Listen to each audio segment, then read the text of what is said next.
on the road against Ohio State. So I know we're a couple weeks out still from that game, but that is the marquee way we start the season. What are your thoughts on how the betting market is taking the early stance here on the Longhorns now down to 2.5-point dogs? I think that they know that Ohio State won this game when they played last, and they won it on a neutral field.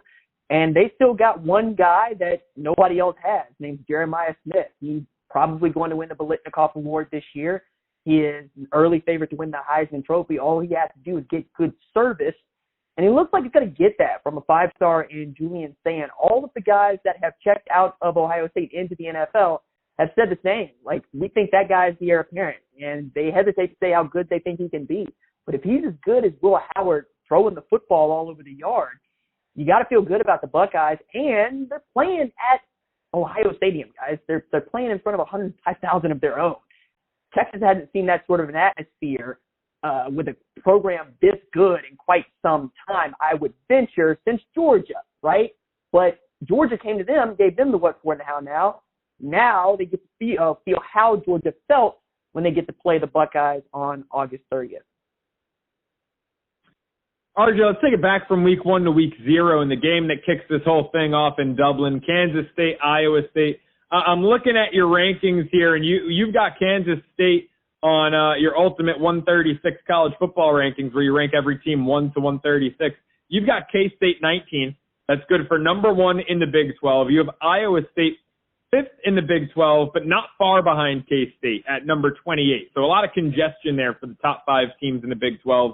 I think that's the consensus here, is that this Big 12 is going to be a bit of a cluster, you-know-what, up near the top. How do you cap this game on the neutral of all neutral locations over the pond in Dublin? You know, K-State's laying about 3 in this spot. Iowa State, you could argue, maybe QB advantage, maybe coaching advantage. Would you be inclined to take the points with the Cyclones there, or are you going to go with the team you have rated atop the Big 12?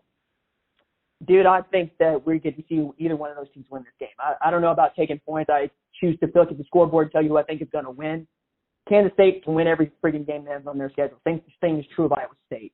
You want to talk about quarterbacks? Rocco Beck's going into a year in which he's the guy. And not only is he the guy, he is the dude that led them to a program best 11 wins last year. They've never done that before. And this is a program that had not made a major bowl game until 2020 when they had a unanimous All-American at tailback and Breece Hall.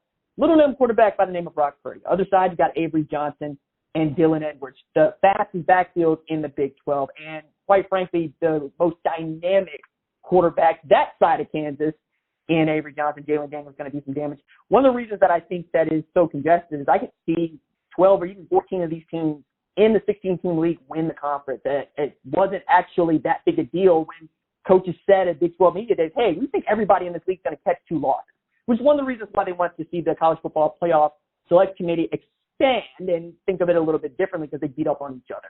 But with this game being on a neutral site and both these teams being equally matched and Farmageddon being the longest continuous rivalry that we have in the sport, I could take either side here and give you a good case. But right now I'm going to stick with Kansas State because I believe that Chris Kleiman has a championship pedigree that Matt Campbell just doesn't have right now. That man is coming from North Dakota State where they won a bunch of games. And since he got Kansas State, all they've done is win 9 games almost every single year.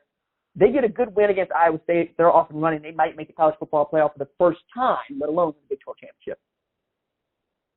Again, that starts a week from Saturday, 12 Eastern at the Aviva Stadium in Dublin, as R.J. Young joins us right now on the Progressive Guest Line. Check out, as Joe was alluding to, his work right now for Fox, where he ranked teams 1 through 136 in FBS. And this is a good question to ask you about, R.J., that we've had this several-month summer process of build-up, as we do every year to the season.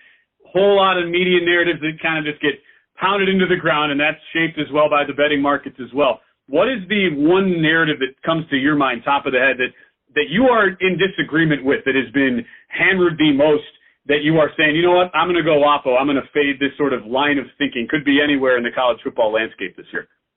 That Penn State's any good. And by any good, I mean a top 5 program.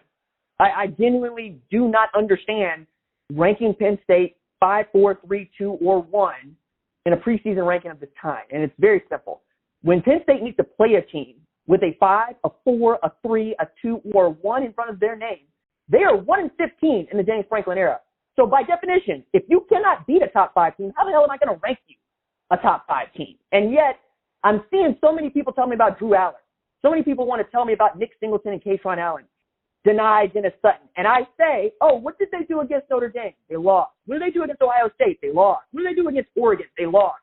I don't give a damn that you beat up on Southern Methodist. I don't care about directional private school.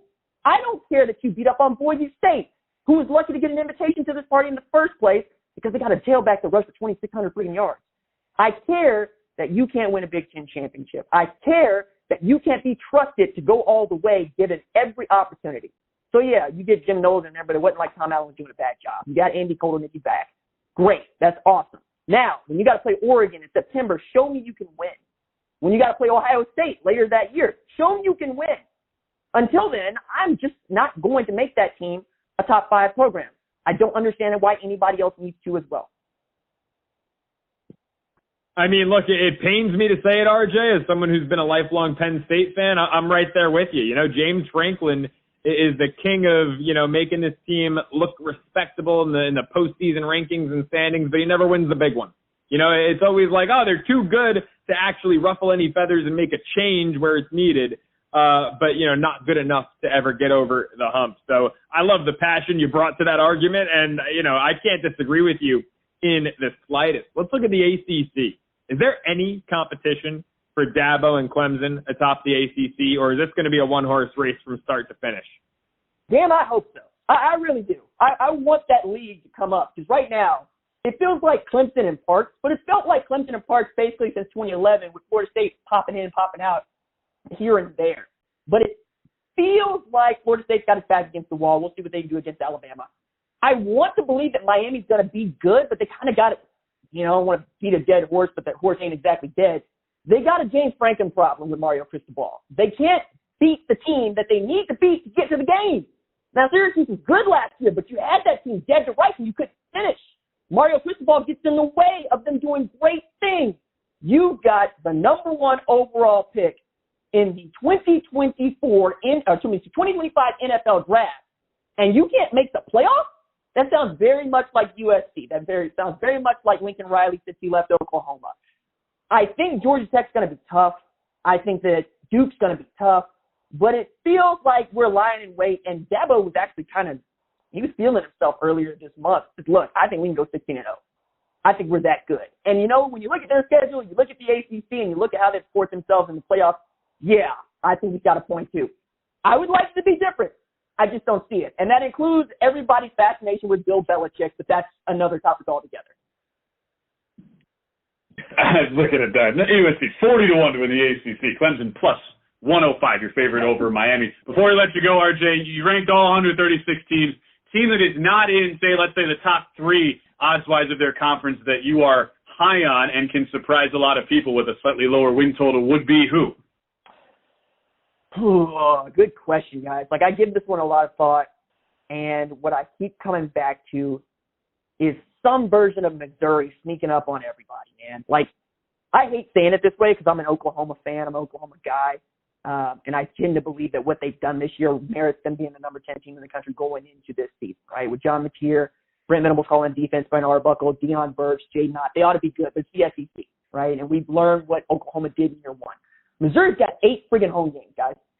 8. We only play 12 regular season games. They get 8 at home, and it's nobody that you care about. Like, you don't get to go on the road to Texas. You don't have to go on the road to Georgia. You don't have to go on the road to Alabama. You get all the tough teams on your schedule coming to you. So if Missouri can't sneak into the college football playoff, either 3rd, 4th best team in the SEC, I don't know when the hell they're going to do it. Now, there are some teams that can knock them off because they play in a conference that's pretty damn good. But outside of them, the way that people are feeling about South Carolina last year might be the way you need to be feeling about Missouri this year. And now add to that, you got a schedule that is soft, and you don't have to really leave the state, let alone where you eat breakfast more than 4 times this season. Back-to-back 10-win seasons. RJ just talked up Mizzou, my alma mater, and trashed Joe's team. So I'm a fan of you, RJ. Thanks so much, man, for the time. Music. Best of luck with all the hard work here on Fox this year. Big thanks to RJ for joining us. We'll come back